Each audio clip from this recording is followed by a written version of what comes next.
Hey, tonight is on Judges chapter 12. Judges chapter 12 is it's very interesting.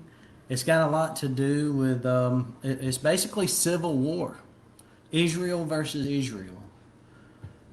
We're going to get started just right off the bat. I've got a lot to cover. It's actually not that many verses. It's only 15, but I got cut off last week, so I was really wanting to circle back to some of that and catch everybody up on some of those thoughts that we were having that didn't make it onto Facebook. So, just to get started, Judges chapter 12 is what happens after the victory in chapter 11. Chapter 11, Jephthah won the victory. Chapter 12, this is what's afterwards. But instead of peace, Israel actually turns on itself. This chapter is a lot less about enemies outside, and it's more about destruction from within. You see, a lot of times we're focused on the outside, on enemies out there attacking us from within. What we don't realize is a lot of times it's your closest friends that can actually hurt you. Now, I'm not saying that that's going to happen, but I'm saying we have to be prepared for that, and we have to have our eyes open.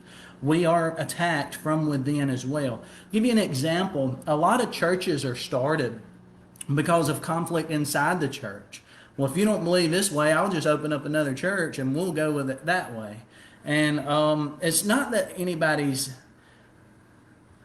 that's just it's conflict from within. You see, I don't want to dig into that too much, but you do see what I'm saying, and I'm going to show you what happens when you have conflict from within. So let's get started. I'm going to read verses 1 through 3 just to get started here. We're in chapter 12, Judges chapter 12, verses 1 through 3.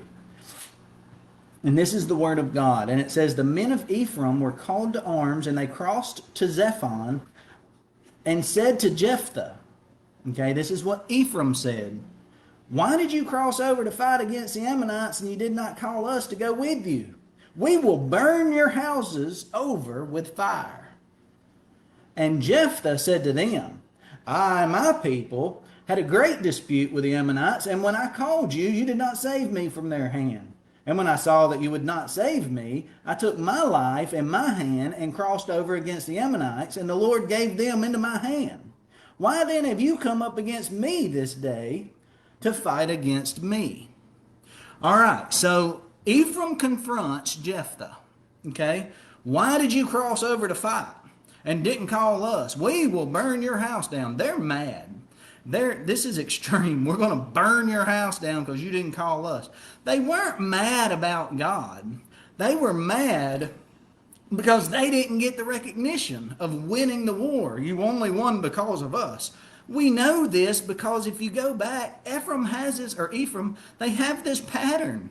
Do you remember in chapter 8, back when we were talking about Gideon, and they complained?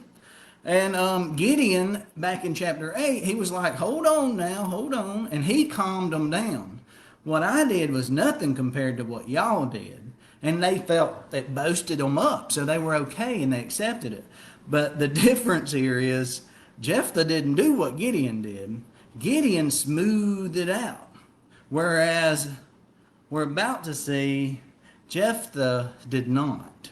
So, but I do want to point this out that what we're seeing here is pride. This is Ephraim, and they have pride. And pride will make you start fights that you were never meant to fight, never meant to be in from the beginning. They were not upset during the battle. Ephraim never got upset during the battle. They got upset after the victory because they didn't get to gloat in all the credit. They didn't get that credit. Some people don't show up to help, but they'll later show up and criticize. And that's definitely important here. Some examples to this is, people who skip church, but yet they complain about how the church is ran. Or employees, they don't, and this ain't about my employees that don't carry weight, but yet they want authority. They want the title, but they don't want the responsibility. That's what this is. People sit silent when you're being attacked, but later they'll criticize about how you handled the situation. How about this one? Somebody says nothing when it's obvious that you need help, and they just sit over there and they never say a word. But then later they run into you and they'll say, well, you should have told me, when deep down they know that they wouldn't have helped. It's kind of like call me if you need me, but yet they don't answer the phone. How many of you have ever moved? You ever moved and need help moving your stuff, and all of a sudden you have no friends anymore? They're all gone. That's what I'm trying to talk about.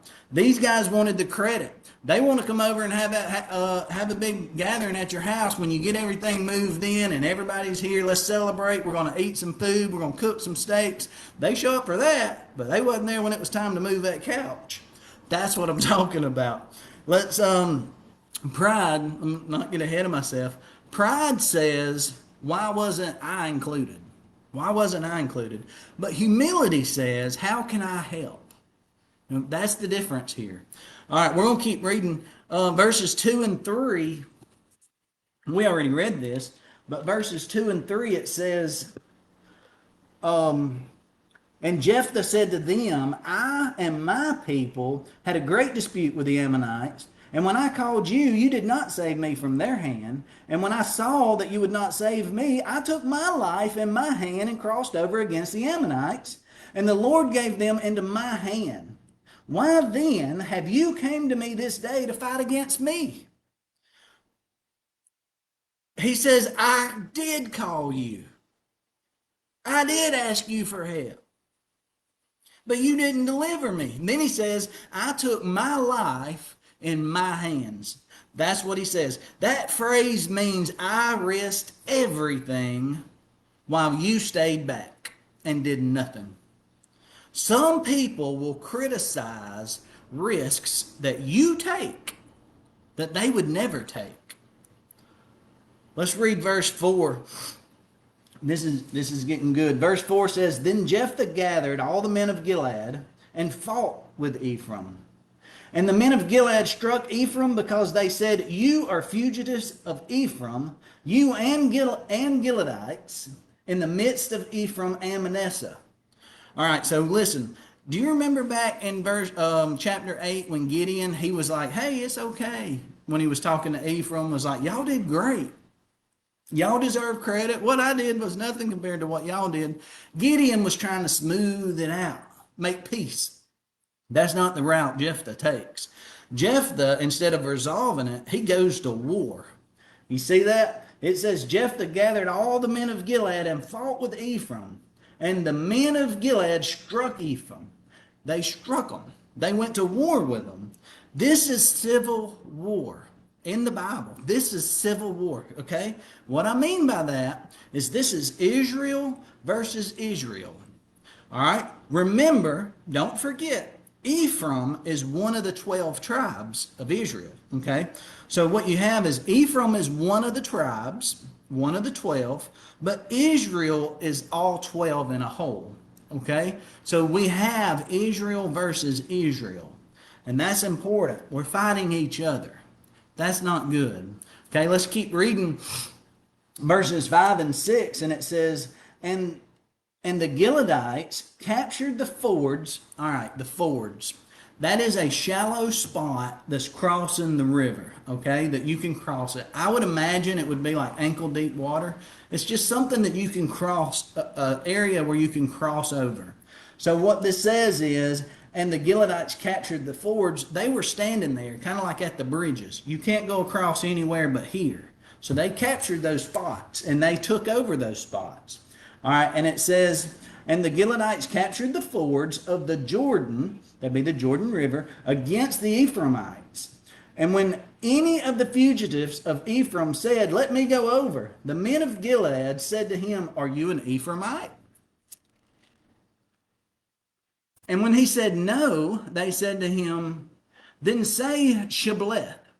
And he said Sibboleth, for he could not pronounce it.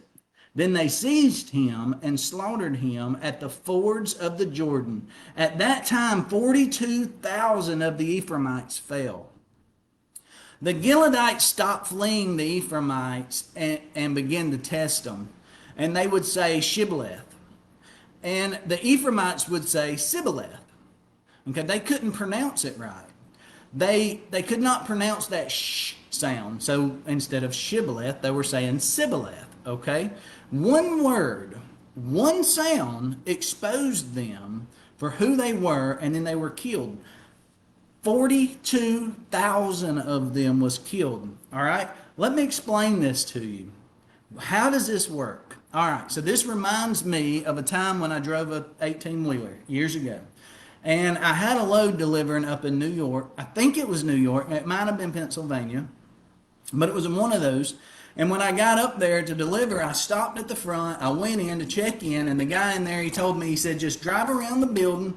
When you get around there on the back of the building, stop at the coon, and a guy will come out and get you when they're ready to unload you or load you. And okay, I didn't really know what a coon was, but I figured maybe there's a statue of a raccoon or something back there. I don't know. It looks like a junkyard here.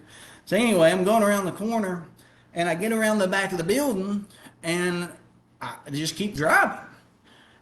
And this guy comes running out of the bay door there, and he's waving his hands in there, and he's going, stop, stop, stop. So I stop, and he says, I told you to stop at the coon back there, and he's screaming at me. And I don't know what a coon is. What are you talking about? And he says, come on. And he calls me, and we get out of the truck, and he walks back there, and he points directly at a cone. And he says, a coon. And I'm saying, that's a cone. And he says, no, it's a coon. Okay, so what I mean, what this is telling me, the Lord gave me that story. I remember that. And it's because in the South, we can definitely tell when somebody comes from the North. They have that Northern accent. And in the North, they can definitely tell when somebody from the South comes up because we have this Southern accent, y'all. You know what I mean? So that's what's happening here. The Gileadites would tell these Ephraimites, they would say Shibboleth, and they'd say Sibboleth. They couldn't do it. They couldn't do it. It'd be just like I'm telling that guy up there, say cone, and he'd say coon. Well, now I know you ain't from the South. And now they know they were not Ephraimites, and they would kill them. So hear me out, okay? Your words reveal who you really are, okay? This little spot in the Bible spoke to me so deeply because it talks about the importance of our words. Our words reveal who we really are. They couldn't fake it. Their speech exposed them, okay? Listen to me. What comes out of your mouth? What comes out of your mouth when you're angry? Think about that. What do you say when no one else is watching? How do you talk to people? Jesus said, out of the abundance of the heart, the mouth speaks. Okay, I've got some scriptures here that I want to read to you. I've got 3 of them actually. And we're going to start here in Ephesians. Ephesians 4:29 says, let no corrupt word proceed out of your mouth, but what is good for necessary edification, that it might impart grace to the hearers. Corrupt, all right, that's it. Corrupt, at the beginning of that, it says, let no corrupt word, okay? Corrupt means rotten. It means unwholesome. It means tearing people down instead of building them up. Is that what you're doing? Colossians 3:8 says, but now you yourself are to put off all these: anger, wrath, malice, blasphemy, filthy language out of your mouth. Filthy language is dirty language. It's abusive language. It's dirty language, degrading talk. All right, James chapter 3 verses 9 and 10 says, with it we bless our God and our Father, it being our mouths. That's my dad. It being our mouths. All right, James 3, 9 through 10. With it we bless our God, our Father, and with it, our mouth, we curse men. My brethren, these things ought not be so. Okay, that's the same mouth praising God, but cursing people. Okay, the same mouth that praises God, but yet curses people. That's the issue. That's the biggest issue right there. I've heard somebody say, that a curse, that they would say a cuss word, and then when I say something, they'll say to me, well, that's just a man-made word. It's no big deal. But what do you think about that? A cuss word. What do you think about that? Is it just a man-made word? Well, let me ask you this. Is not all words man-made? This is bothering me, guys. Is not all words man-made? So it doesn't come down to what those words represent and the reflection. It comes down to what those words represent and the reflection of you. If Jesus would not say those words, you don't need to be saying those words. Would you say those words in church? No. Then you don't need to be saying those words. Is there anything wrong with that word particularly? I don't know, but it's not to me, but I know that my Lord wouldn't say it, so therefore I don't advise you to say it. It's just a bad reflection. It hurts your testimony. We as believers should talk and reflect differently than the world. I hope I chose my words correctly on that. We must act and talk differently than the world. We are children of God. I'm not talking about being perfect, but there should be a difference between us and the world. We should be able to be pointed out, just like these Ephraimites, just like the northerner from the southerner, just like the southerner from the northerner. You can't say Shibboleth, you say Shibboleth. Go back if you don't know what I'm talking about, rewatch this. Our words matter, and this is one of them as well. How we speak matters. Are you a child of God? How do you speak? Well, I speak with a just trashy mouth, and I cuss like crazy. That's not a child of God. I put people down. I talk crap about people. That's not a child of God. We need to be helping people and bringing people up. You can hide your identity for a while, but your words will eventually expose you. Verse 6 says that 42,000 people died. 42,000 Ephraimites died. This is terrible. That's 42,000 Israelites. Ephraimites, Israelites. Not from foreign enemies, but from internal conflict. They killed their own people. This should make us aware that the greatest threat is not always outside. It's inside too. Let's read verses 7 through 15. This is a very short chapter. This finishes up the chapter. 7 through 15. It says, Jephthah judged Israel 6 years. Then Jephthah the Gileadite died and was buried in his city in Gilead. After Ibzan of Bethlehem judged Israel, he had 30 sons, 30 daughters he gave in marriage outside his clan, and 30 daughters he brought in from outside for his sons. And he judged Israel 7 years. Then Ibzan died and was buried at Bethlehem. After him, Elon the Zebulunite judged Israel, and he judged Israel 10 years. Then Elon the Zebulunite died and was buried at Ajalon in the land of Zebulun. After him, Abdon, the son of Hillel, the Parathonite, judged Israel.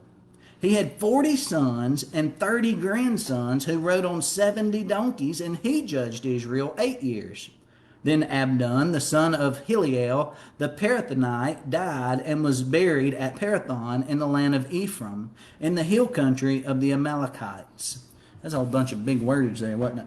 So after Jephthah, we see quick mentions of Abzon, Elon, and Ebdon. But there's not much detail there. Notice that life just keeps on moving. Leaders come and they go. Life is short. What you do with it matters. Okay? Don't think you don't matter. You could influence somebody else and change their life for eternity. You could do that. I'm hoping I get to do that. But I hope you do too as well. Do not ignore God your entire life and then expect to be included with him in eternity. That's not going to happen. Chapter 13 is Samson. I'm really looking forward to Samson. I don't think we get to Delilah, which is, if you're familiar with the story, that's when the good stuff starts happening. I don't think we get over there, though, until 16, but chapter 13 is the birth of Samson. But I want to go back because I missed some of the things last week, and I want to bring up some of these thoughts. Last week I was talking about how one decision can affect the rest of your life. And so one of the things that stuck out to me last week was winning the battle and losing at home. And in my notes I have here that you can win at work, and you can win in business, and you can win in public, and you can still lose what matters most if you're careless with your words and priorities. So going back, if you remember, I touched on the flirtatious message. If you send a flirtatious message, just one, to someone who's not your spouse, you tell yourself that it's harmless, and then in a few months, your marriage, your children, and your testimony, they're damaged. Going through this, think about this. One angry post online, one hateful comment, one moment of rage, and suddenly you've damaged friendships, you've damaged family relationships, and possibly you've damaged your ability to genuinely spread the gospel, because it's hard to preach love and live and promote anger. You can't do both. Think about this. Here's you a few more. Do you keep hiding sin because you think that nobody else knows? Maybe you're looking at pornography in secret. Maybe you're having an affair in secret. Maybe you have secret addictions. Maybe there's secret bitterness and anger that you have. Listen, because the word says what stays hidden in the dark eventually comes into light. You need to confess that sin to your Lord and Savior, and then that way it kind of could stay a secret, because you're going to take it to him, and you're going to quit doing what you're doing, and then he will not expose it, or he may not. You need to confess that sin and turn from those ways. But here's another way a decision can really impact a life: is a young person chooses the wrong crowd because they want to fit in. One careless friendship can lead to drugs, it can lead to jail, addiction, and it can definitely lead to a completely different future just by choosing your friends wrong. Don't make bad decisions to fit in. One careless sentence: I don't need God. I live my own way. You know, the most dangerous thing is not ruining our life here on earth. It's standing before Jesus one day completely unprepared. That is terrifying. What are you doing right now that may feel small, that may become greater later? Think about that. What promise or habit, relationship or sin are you playing with? Because if Jesus comes back today or tonight, are you ready? Honestly, think about this. Are you building a future with God, or are you slowly throwing your future away, one careless decision at a time? The devil does not destroy people all at once. Very rarely does he do that. He does it one compromise, one excuse, one delay, and one careless moment at a time. Think about the decisions that you're making. Think about that. Thank you for listening to me. Next week, we're going to be in chapter 13, which is the beginning, the birth of Samson. Really looking forward to it. If you would, follow my YouTube page. I'm starting to put everything on there so that we can keep up with all these past. So if you ever want to go back and look at them, they're there. They'll be there forever. Facebook doesn't keep these forever. I think they stay 30 days and then it deletes them. So now I'm moving everything over there. Thank you guys for your support and your time. Y'all have a good night.